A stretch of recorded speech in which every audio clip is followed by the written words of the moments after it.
Hola, muy buenas. Ya lo sabéis, hoy toca aprender a usar los parámetros REST. Antes de empezar, tengo que avisaros de que si no sabéis hacer o no recordáis la desestructuración de colecciones y objetos, es posible que no le saquéis todo el provecho que le podríais sacar al vídeo, ya que la mayoría de ejemplos hacen uso de esas técnicas. Dicho esto, vamos allá. En este vídeo voy a ir muy al grano. ¿Os acordáis de los 3 puntos seguidos? ¿El split operator? Pues hoy os voy a presentar a su hermano gemelo. Mirad, hacemos un objeto película con título, puntuación 8,5 y director.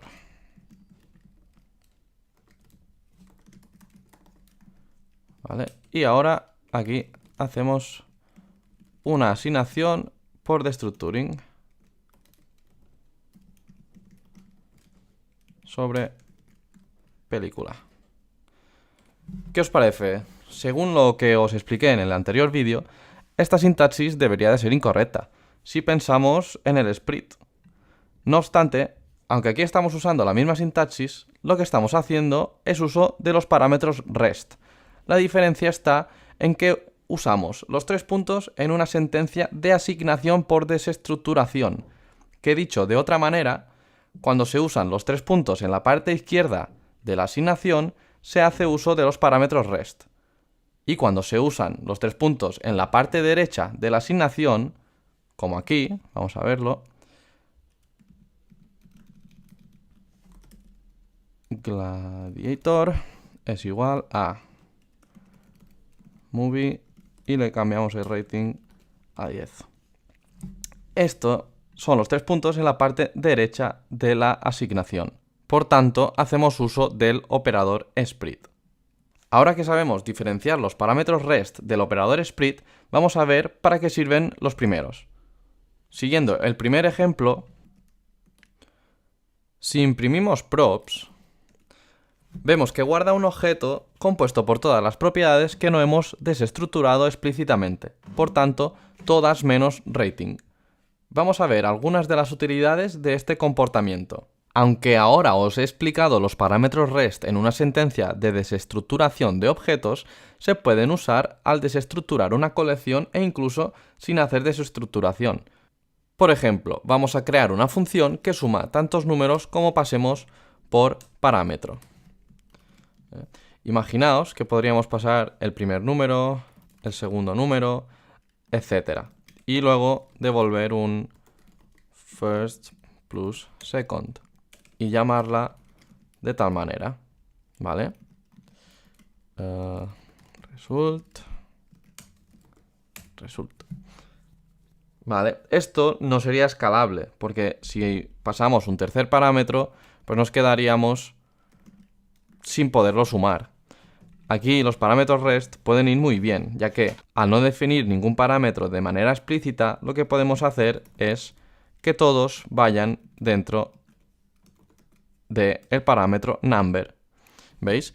Lo que hace aquí es pasar de estos números a una colección de estos números al haber usado el parámetro REST sobre el argumento number, haciendo así que sea muy fácil iterar sobre estos argumentos para ir sumándolos, por ejemplo, con un reduce.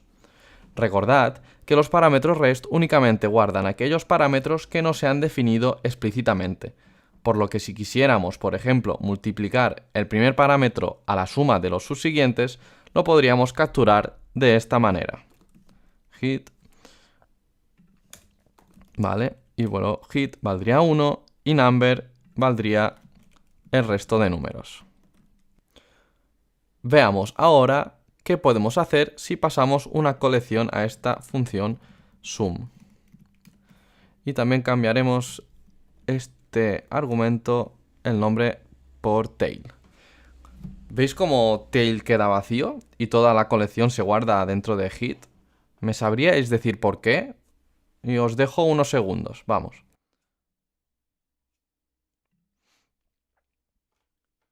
Bien, pues tail queda vacío porque son los parámetros REST del segundo parámetro que acepta la función. Y nosotros estamos pasando únicamente un parámetro de tipo colección. Por tanto, si queremos conseguir un comportamiento similar al del anterior ejemplo, tenemos que desestructurar el primer parámetro que acepta la función sum. De esta manera. ¿Vale? Y luego tail, pasarlo aquí dentro. Sobre una coma. Bien. Esto nos serviría, por ejemplo, para manipular colecciones. Podríamos hacer nuestra propia función shift que únicamente devuelve tail con alguna restricción como que fuera un número divisible por 3. Bueno, vamos al último ejemplo. Imaginemos que estamos creando nuestra propia IMDb y ahora mismo estamos implementando el formulario que crea una nueva película en nuestra base de datos. Al ser nuestra aplicación, damos nuestra opinión sobre lo mucho que nos gusta la película. Al guardar la información, nuestro backend requiere que todos los datos que queramos guardar que no sean únicos y exclusivamente de la película, los pasemos en una propiedad llamada meta, ya que irá en otra tabla de la base de datos.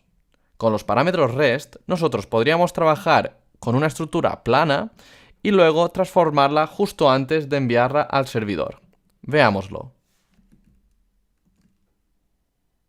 Como veis, aquí tenemos nuestro objeto película que es transformado dentro de esta función.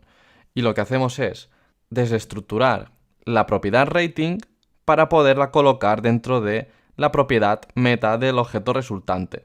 Y luego, el resto de propiedades las añadimos al final del objeto.